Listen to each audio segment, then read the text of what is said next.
Speaking of bad pronunciations, I'm going to butcher this race. Bergen, Easerbit stamping on Camp's back wheel. Yeah, Bergen.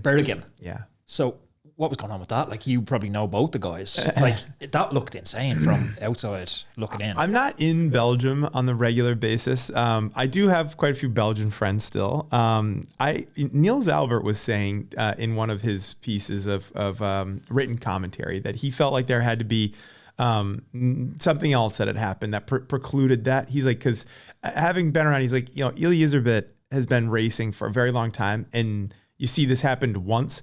He's like, yeah, of course things happen over the course of a person's career, especially when they're in the spotlight. Yeah. But, you know, if someone's getting their wheels stomped, something happened before. It wasn't just like, oh man, like I didn't think that this was cool the way that you pushed me off to the side. He said it sounded like there was some words were said. Yeah. There was some, as Marty would say, argy-bargy going on. Things were happening before that ultimately, you know, built up and led to that, which is still not a great reason. Like, you got to be pro. But there's an interesting area of law called cumulative provocation. And so it's like, it arose from battered housewives. So they'd come home and the husband would throw a salt shaker at her head, right, and the wife would shoot him in the head. Like, it's clearly not a proportionate reaction to getting a salt shaker thrown at you. So when this came to court, it's like, well, that doesn't represent the totality of what that wife went through, what got her to that moment. It was years of systematic abuse. Right. So the court expanded it to say, actually, we can look at the totality of the cumulative provocation. This is the last act that tipped her over the edge. And I was wondering that with Easerbit going, has this been a niggling rivalry that's been going on for like years? And it's been like nudging, like they hate each other. Because it just wasn't proportionate. Like, it just didn't seem like that's the reaction to getting nudged off. I mean, the thing I think you got to go back to is the guys know each other pretty well. They've been around each other for their whole lives racing. So more likely than not, it's just they just don't probably get on that well. And then it was the straw that broke the camel's back, or something else that happened over the course of the year, or, you know, there was an opportunity to give him a gel in the road race and he said no, or whatever the thing was. That's just kind of, you know, it's been like, well, that happened in January, and then that happened in you know, May at the Belgian national road race, and then that happened again, and then, you know, and then I saw him on the road, he didn't wave to me, and it's like, you know, it probably was that. But, you know, still, even with that, Belgians typically have pretty level heads. You know, in general, they're calm, cool, and collected to some degree. I'd say as a culture, like, they're not, I don't know. You could argue that, but I was a little surprised. Do you know how many cyclocross races you won? Yes, because other people say it, but it's weird. If you go back and you said one of them, or you said another one of them, I probably would remember it. They all, you know, meant something at some point. Pro cycling stats doesn't really capture cyclocross brilliantly, but I was looking at, I think it was Cyclocross 24. Great resource. Shout out to those guys. I don't know who does the website. How do they do that? I don't know. It's so professional now. It's unbelievable. Yeah. 95 victories they have you down for? Yeah. Does that sound right? Yeah. Cyclocross was so popular in the United States during the time that I was coming into it, and there was a lot of UCI races in the United States, and it was from the partners that were on the teams that I was racing for, they were all really enamored with how cyclocross in the United States was growing, and there was a culture around it. And they, you know, pushed me to keep racing in the States. The World Cup wasn't as conducive, especially when I was getting going, and it felt like it was too far. So a lot of the wins are like geographically too far. Yeah, in too far of a stretch for my engine. You know what I mean? That combined too. Like I don't think I have any. I think I was always punching above my weight with the biggest riders. You know, Sven Nys and them. You know, very occasionally I would make the selection with the big dogs, but it wasn't like oh yeah, I'm going to show up and then I'll make the front group. It wasn't, I was in the conversation sometimes, but it was hard. But something that's underestimated, and this only landed for me last week, I was chatting to Alex Hales, who absolutely love Alex Hales. Yeah, great dude. He's been on the podcast like, I don't know, I'm going to say 5-6 times. Oh, that's amazing. Just love chatting with Alex. Yeah, same. Yeah. So we don't text all the time, but he definitely, you know, we pick it up where we left off kind of guy. He's a dude. He's a really good dude. But his performance in, what was the year Sagan won the Worlds? Was it the Richmond World Championships? Such a good race, by the way. 2012? He won that like a total big energy boss. Yeah. But how was I can't remember his exact result. I'm going to say he was like 12th in the road race that year. He was top 15. It was a ride that he done.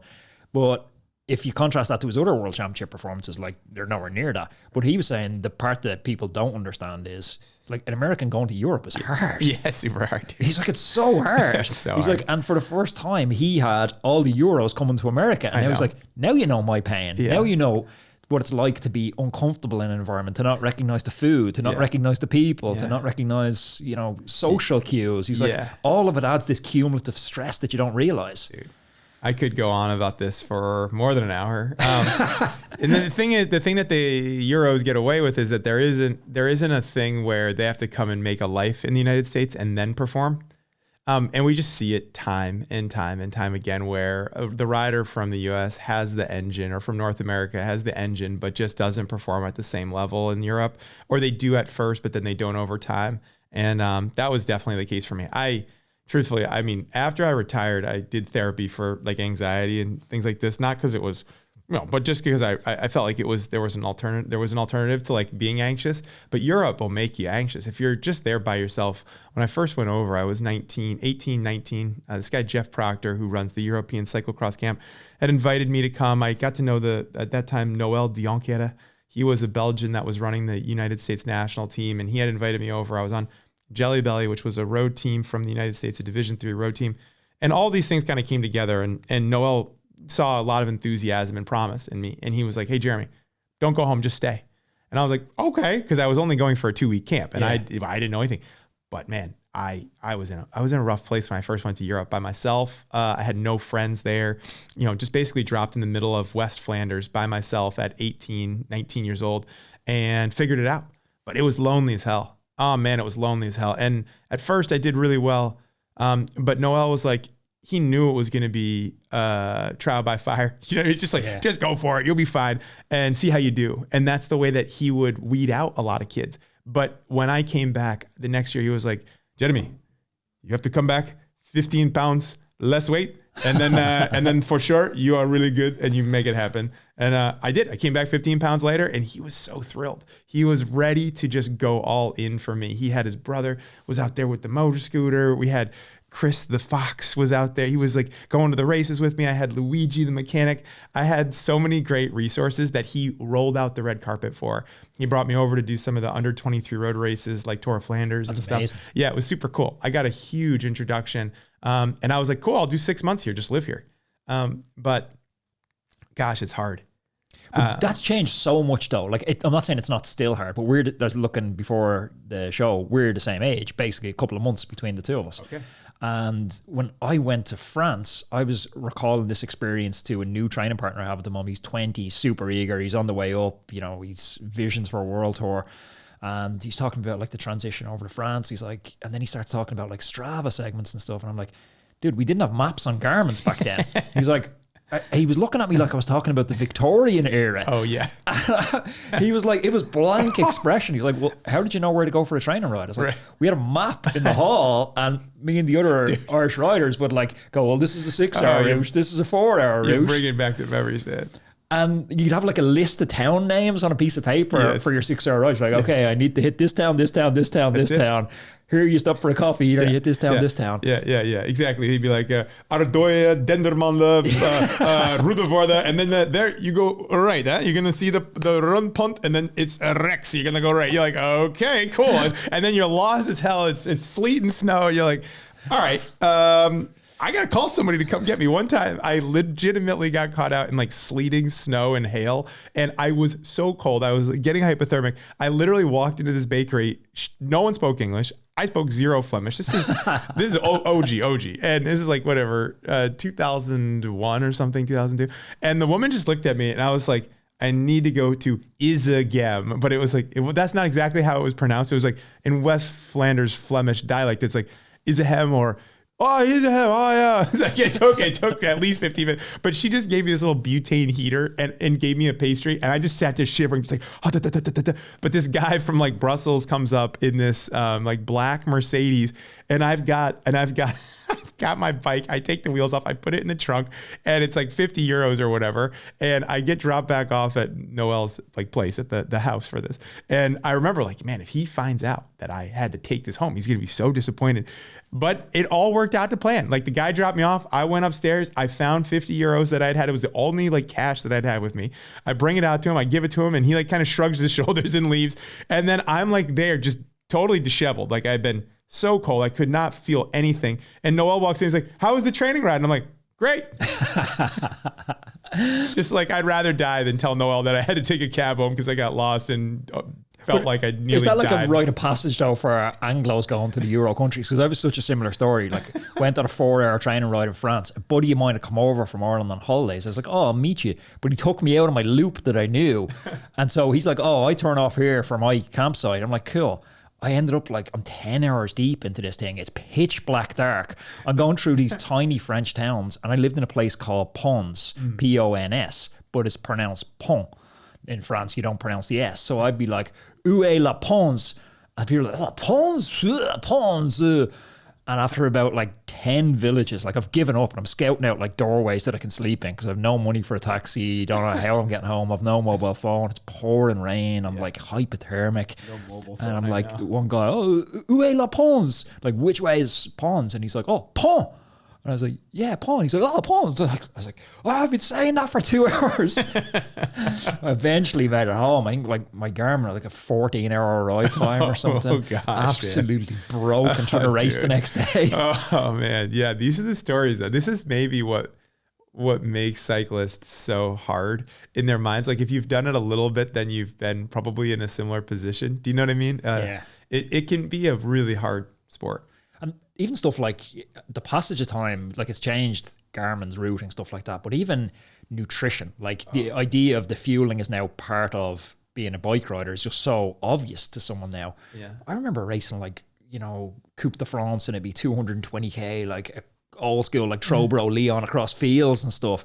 You're coming home, you're making the front group, delighted with yourself, zero food in the house. Right. You're like, €1 and I'll get a McDonald's burger, and you're racing 200k again the next day. It's like, how is that good? It's not. But you know, it's cycling will teach you a lot of frugality, like being very mindful with the way you spend your money. You know what I mean? I mean, there's so many stories of guys being like, oh, we should take the ketchup packets and mix it with water, and then we just get out there, you know, that's all we could afford. And you're like, okay, it doesn't sound like it was the best idea, but it sounds like it was something. Yeah, I had the experience in a Starbucks, like squirting honey into a Ziploc bag and licking it out to get me home, like a hobo in the car park. That's how you do it, man. That's all you can do sometimes. It's, yeah, I don't know, like 5-6 guys at a house just trying to make it.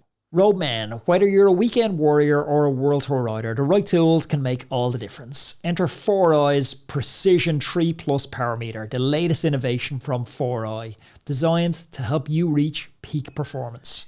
The Precision 3 Plus Power Meter is a compact yet powerful unit. It weighs just 9 grams and it's packed with features that set it apart, including integration with Apple's Find My network, giving you the peace of mind by letting you track your power meter wherever it is. Plus, you've got up to 800 hours of battery life. We all know that accuracy is key, and 4i's delivers a groundbreaking plus or minus 1% accuracy thanks to their unique 3D strain gauge technology. For those seeking even more data, the Precision 3 Plus Pro Power Meter offers dual-sided power meter metrics, giving you detailed insights into pedaling efficiency, torque effectiveness, and left-right balance. 4i's offers versatile product options to suit your needs. Choose from ride-ready power meters with pre-installed units on Shimano cranks, or up for factory-installed power meter, where you send in your crankset for a custom installation. Ready to elevate your cycling game? Trust 4i's Precision 3 Plus Power Meter. Precision, performance, and peace of mind all in one.